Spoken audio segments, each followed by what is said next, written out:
Hey everybody, and welcome to another edition of Board Game Buys. This is where I talk about all of the new games that I've added to my collection.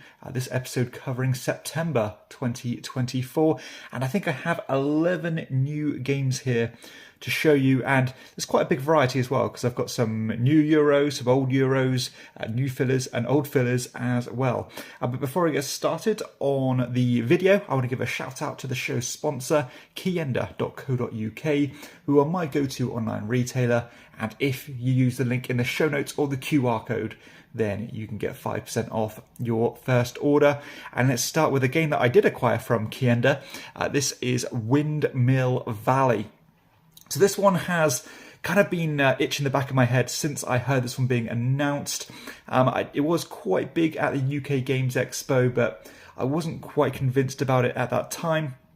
Unfortunately, KIENDA got it in stock, so I thought, let's give it a go, and I'm glad I did. I'm not going to go too much into details about reviews, etc., because, this is more of just a preview of what's upcoming.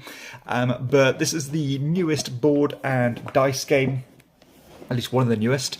A very straightforward Euro, definitely on the lighter end of the medium scale, where you are rotating this wheel and taking actions on the board, upgrading your wheel as you go, increasing your presence on the map through placing these windmills, synergizing actions and creating combos, all the stuff you'd expect with a Euro game.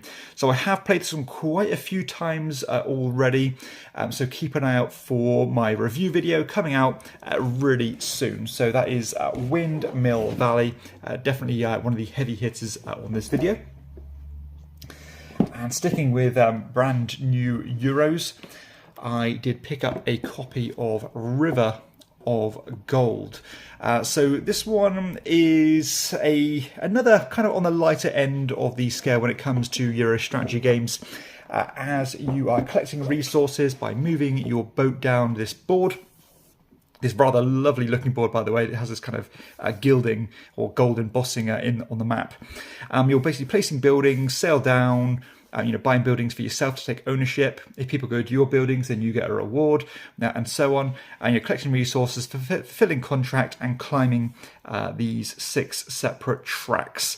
That's pretty much the the body of the game. Again, I have played this one, so I'm going to be a little bit coy and not share my entire thoughts, whether it's good or not, or whether I would recommend it.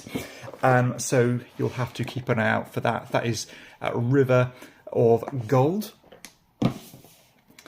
Staying with the 2024 releases, I have picked up a copy of Cities, which again I have already played. This is from De Vere, through kind of a super design duo, Phil Walker-Harding and Dr. Steve Finn. I like a lot of the games that those guys put out.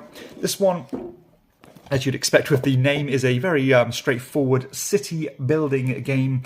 I suppose you'd call it worker placement, but you can assign one worker of your colour per row to collect a different kind of feature for your own little city.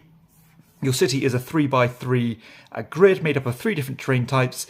You're going to be putting features on those terrain types to get more points, as well as trying to build these buildings to score against these objective cards, as well as some public objectives, which can change depending on the scenario that you wish to play.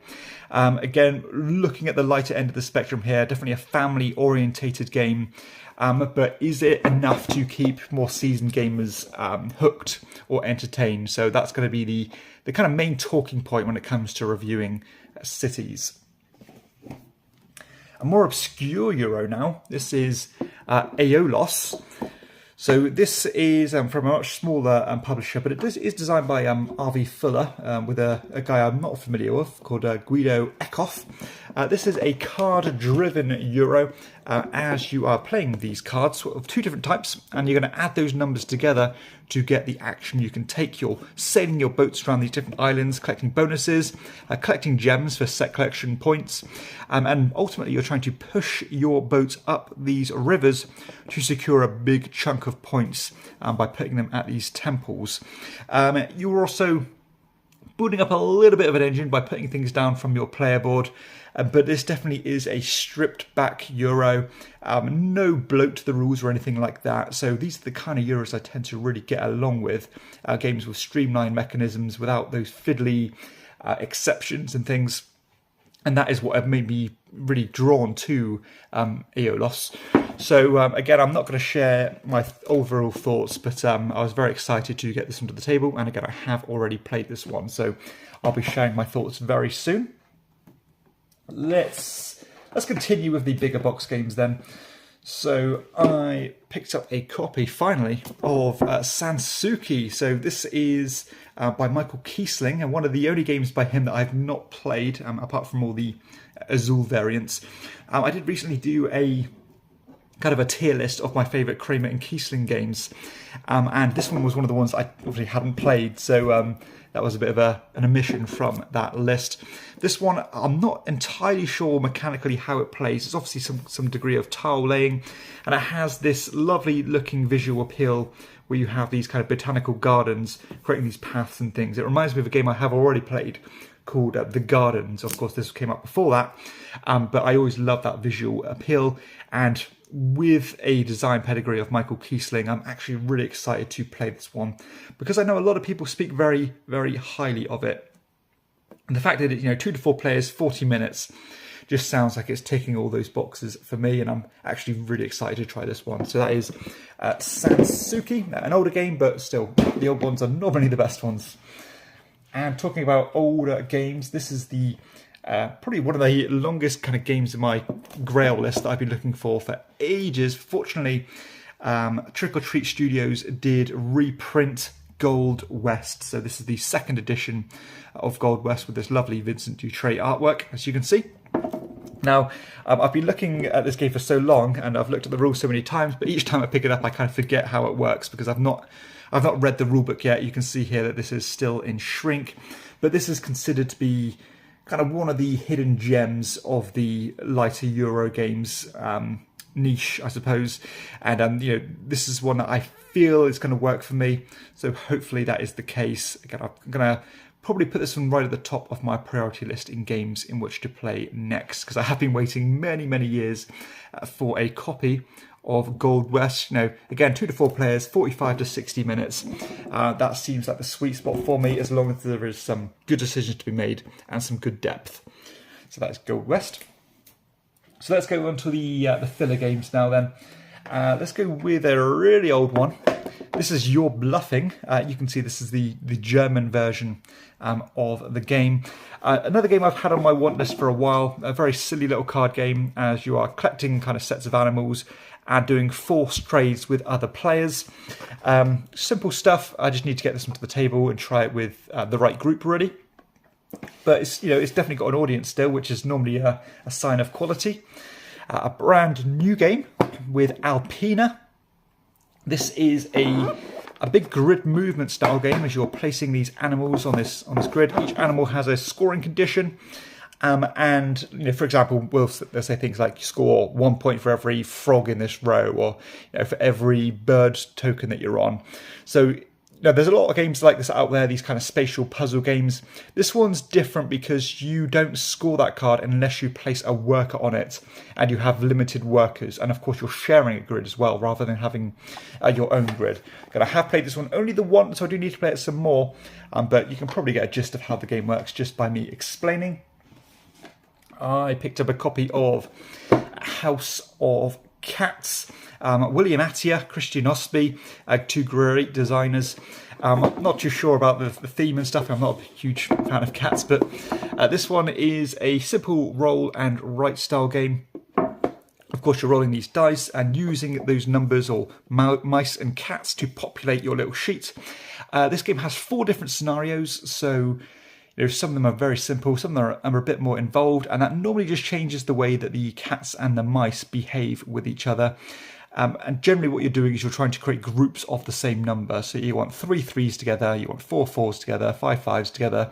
It reminds me very strongly of a game in my own collection called Splitter, This one's a bit more freeform, and there is, of course, some different scenarios as well. Also, the ability to use these different actions that you can unlock as you create more rooms. So, again, I've played this quite a few times already, and I'll be sharing my thoughts soon.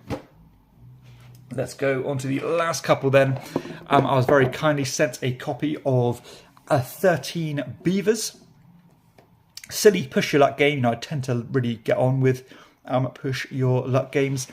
This one, the main mechanism is the kind of higher or lower mechanism, like through these cards. So the cards run from 1 to 13.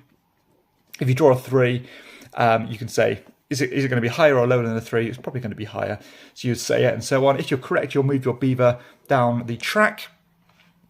If you're incorrect, you'll go back to when you last damned. So it has this kind of can't stop mechanism where you can reserve your space.